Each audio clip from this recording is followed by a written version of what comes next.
Hello, আসসালামু আলাইকুম। চলে আসলাম মানডে ফুটবল শনি, যেখানে কিনা শনি ও রবিবারে সকল ধরনের ফুটবল নিয়ে আলোচনা করা হয়। তো ১ম এই বলে রাখি, গরমের মধ্যে যারা খুব খারাপ অবস্থায় আছে তাদেরকে অ্যা তারা যেন একটু ঠান্ডার মধ্যে থাকে, অলওয়েজ এসির মধ্যে থাকে। আর আমার মনে হয় কি গরমটা বেশি পড়ছে কারণ রিয়াল মাদ্রিদের কষ্টের জন্য।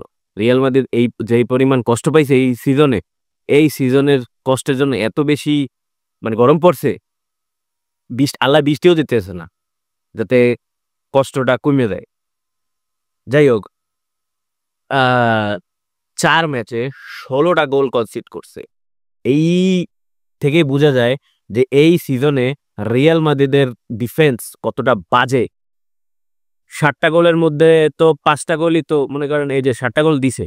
রিয়াল মাদ্রিদ ৭ টা গোল দিছে বার্সেলোনার পক্ষে। তো এই ৭ টা গোলের মধ্যে ৫ টা গোলই তো এমবাপ্পে দিছে। তো এমবাপ্পেরে আপনি দোষ দিতে পারেন না। এমবাপ্পেকে যে বাই দ্য ওয়ে আগে congratulations Barcelona to advance the La Liga 2024-25 season. আসলেই ভালো খেলছে।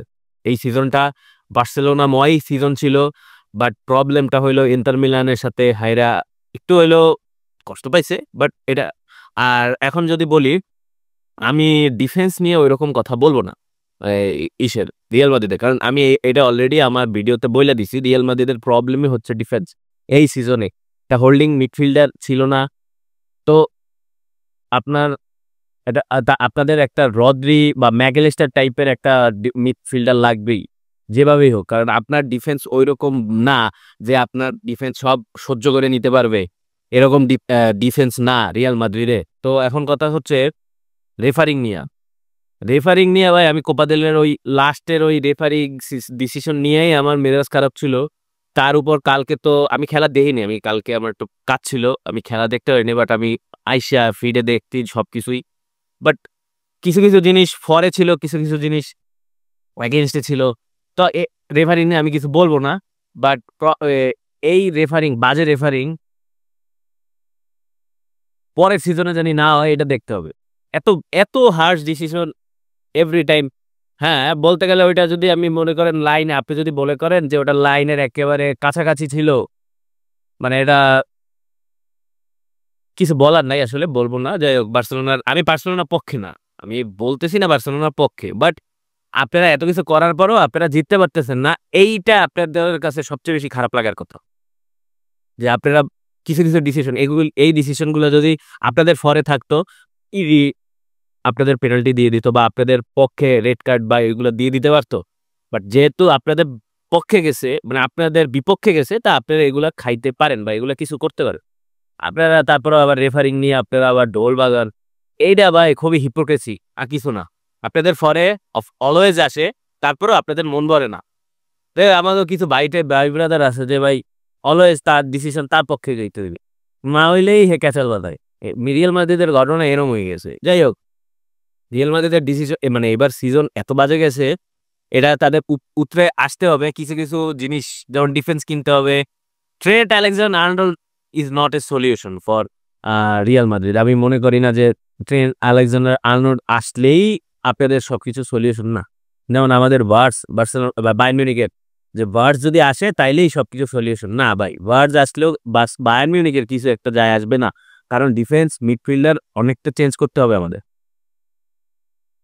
তো এখন একটু ইপিএল নিয়ে কথা বলি। ইপিএল এ হইতেছে একদম, মানে একটা টিম ১৬-১৭ নম্বরের টিম, এরা ঠকতেছে, প্রত্যেকটা দিন ঠকতেছে। প্রত্যেক সপ্তাহে ইপিএল খেলতে আসে বা আমি ঠক দিয়ে আসছি। এরা নেক্সট সিজন যেকোনো একটা টিম চ্যাম্পিয়ন্স লিগ খেলবে। এটা ভাবা যায়?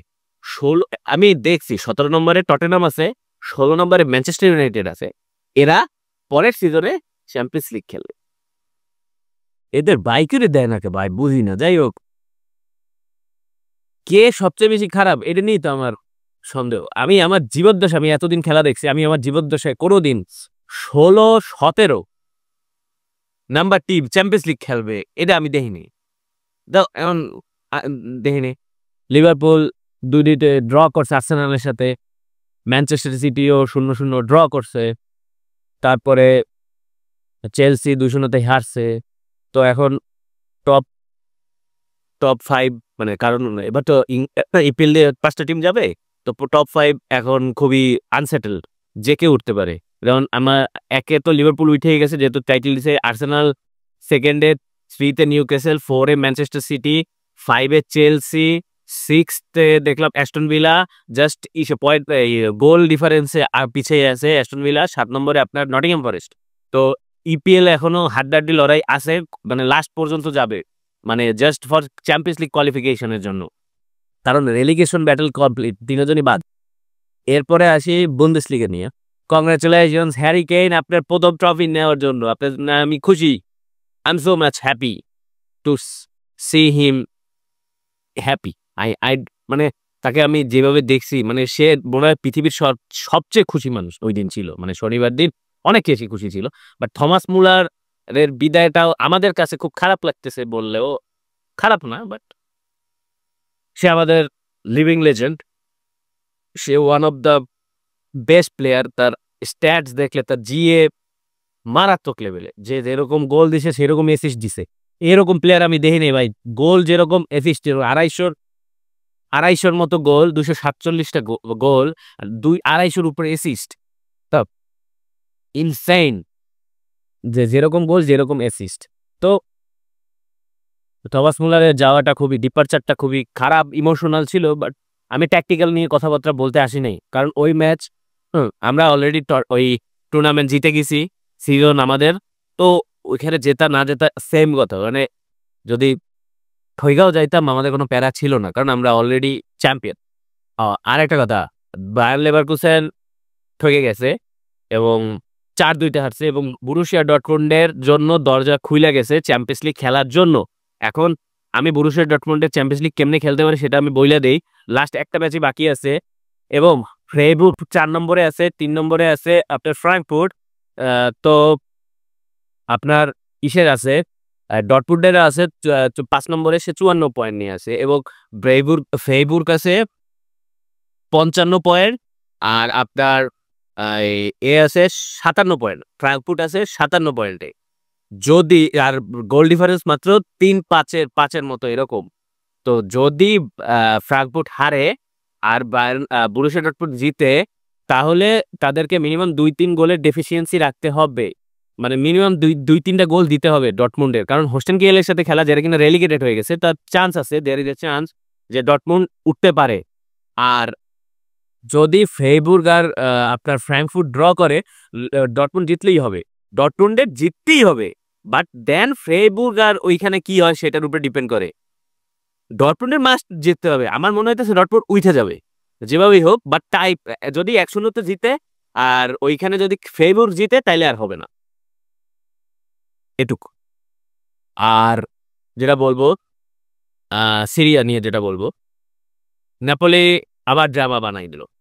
আপনি 2-1 লিড নেওয়ার পরে আপনি 2-2 আপনার লিড বটল করবেন, আর আপনি স্কুডেট্টো জিততে চাবেন, এইটা হওয়ার না। এটা আপনি এখন এখন 1 পয়েন্টের লিড হাতে আছে, 2টা ম্যাচ। হ্যাঁ, আপনার ইন্টার মিলানের কম্পারেটিভলি একটু ডিফিকাল্ট রেদার দেন আপনার নেপোলির ফিক্সচারের চেয়ে, বাট তারপরও আপনি জেনোয়ার সাথে ড্র করে ফেলছেন 2-2-তে। এখন এখন টাফ হয়ে যাচ্ছে। 2 ম্যাচে 1 পয়েন্টের লিড, 2টা ম্যাচ বাকি, কি হবে? আপনারা একটু কমেন্ট সেকশনে জানাই দিয়েন যে সিরিয়া কে জিতবে, ইন্টার মিলান না নাপোলি, একটু আমাকে জানা। তো আসি, এবার এই ছিল আমার কাছে খবর।